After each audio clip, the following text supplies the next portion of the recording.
Coming up on 5:33 right now, happening tomorrow, state Supreme Court justices will hear arguments on the South Carolina Fetal Heartbeat Law. The law, signed in 2023 by Governor Henry McMaster, imposes strict limits on abortion access and makes it a crime for an abortion to take place after 6 weeks of pregnancy, except in extreme circumstances.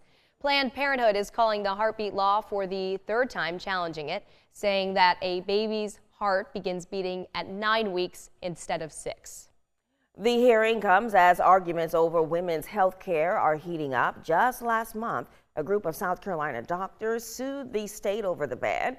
According to a 43-page lawsuit filed in the U.S. District Court's Charleston Division, the law violates doctors' rights to religious freedom and freedom from unduly vague laws under the U.S. Constitution. And South Carolina legislators are set to take up a controversial piece of legislation called the Prenatal Equal Protection Act, which would classify abortion as homicide. Tomorrow's arguments are set to get underway at 10:30 a.m., and you can count on News 2 for updates.